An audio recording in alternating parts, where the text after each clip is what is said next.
Maratha reservation बाबत एकूण याचिका दायर आहे. काय तुम्ही केलं आहे?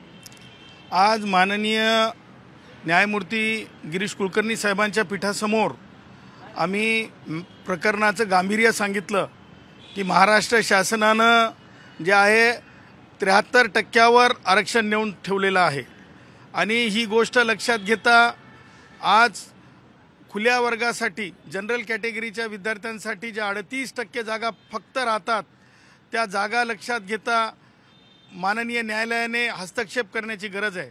आम्ही माननीय न्यायालयाला सांगितलं, ह्यापूर्वीसुद्धा ह्याच न्यायालयामधून एक वेळेस आरक्षणाला माघार घेण्यात आली होती. त्यानंतर दुसरी वेळेस माननीय सर्वोच्च न्यायालयाने हे आरक्षण नाकारलं आणि आता तिसऱ्या वेळेस इलेक्शनच्या तोंडावर विरोधक आणि सत्ताधारी यांच्या स्पर्धेमध्ये खुल्या वर्गाच्या गुणवंतांसाठी एवढ्या कमी जागा राहणं हे वेदनादायी आहे. त्याचबरोबर आम्ही माननीय न्यायालयाला हे सांगितलं की पोलीस भरती असेल, शिक्षक भरती असेल आणि वैद्यकीय प्रवेशाचे अर्ज भरण्याची प्रक्रिया असेल, ही सुरुवात झालेली आहे. हे पाहता न्यायालयाने याच्यामध्ये हस्तक्षेप करावा आणि तातडीची सुनावणी द्यावी. माननीय न्यायालयाने या बाबीचे गांभीर्य लक्षात घेता, आमची संविधानिक भूमिका लक्षात घेता माननीय न्यायालयाने येत्या शुक्रवारी मराठ्यांना दिलेलं जे आरक्षण आहे 10% राज्य सरकारने, त्या आरक्षणाच्या बाबतीत तातडीने सुनावणी घेऊन ऐकण्यासाठी सांगितलेलं आहे, मान्य केलेलं आहे याचिकेला ऐकण्यासाठी. आणि त्यासोबतच राज्य सरकारला आम्हाला सांगितलं की त्यांना नोटीसही द्या आणि त्यांना नोटीसही द्यायला सांगितलेली आहे. सांगायचं तात्पर्य, आज माननीय न्यायालयाने एक तातडीची सुनावणी देऊन एक आशेचा किरण खुल्या वर्गातला, मग तो ब्राह्मण असेल, वैश्य असेल, क्षत्रिय असेल, ठाकूर असेल किंवा इतर वर्गातले जे गुणवंत असतात त्यांच्यासाठीच्या ज्या जागा आहेत त्या जनरल कॅटेगरीच्या विद्यार्थ्यांसाठी एक दिलासा समजावा लागेल.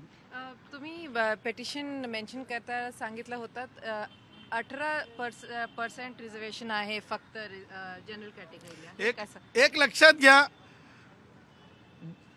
38% जागा जनरल कॅटेगरीला राहतात. त्या कॅटेगरीच्या जागांना हॉरिझॉन्टल रिझर्वेशन लागू होतंय. त्यामध्ये आमच्या ज्या मुली आहेत, भगिनी आहेत त्यांच्यासाठी रिझर्वेशन जाते. त्यानंतर माजी सैनिकांसाठी जाते, खेळाडूंसाठी जाते, अनाथ भावांसाठी जाते. उर्वरित आरक्षण हे 18%पेक्षाही कमी मुलांसाठी खुल्या वर्गातल्या जनरल कॅटेगरीतल्या राहते. आणि मला सांगा, होप्सच राहणार नाहीत. म्हणजे आज आपण जर लक्षात घेतलं, खुल्या वर्गातली मुलं जी टॅलेंट आहे त्या देशातले, जे ते मुलं आज 18%वर जर येऊन थांबणार असतील जनरल कॅटेगरीतली, तर ह्या वेदना कोण समजून घेणार? तर हे न्यायालयच समजून घेऊ शकते.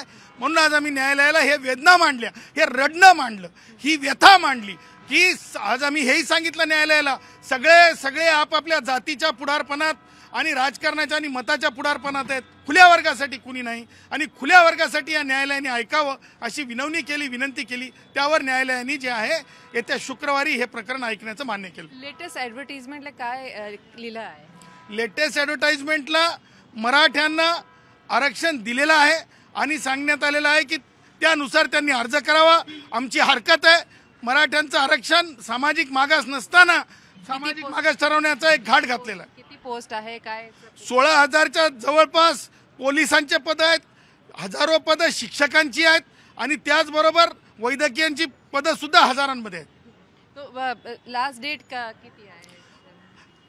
एका याची 30 तारीख आहे, एका याची 10 तारीख आहे आणि वेगवेगळी जी पदं आहेत त्या वेगवेगळ्या पदांच्या वेगवेगळ्या तारखा आहेत. ओके. तात्पर्य फ्रायडे दिला आहे. तातडीनं न्यायालयाने गांभीर्य लक्षात घेता, खुल्या वर्गाच्या व्यथा लक्षात घेता, संविधानिक दृष्टी लक्षात घेता माननीय न्यायालयाने दोन्ही सन्माननीय न्यायमूर्तींनी काही वेळ चर्चा करून हे प्रकरण मराठा आरक्षणाचं शुक्रवारी ठेवलेलं.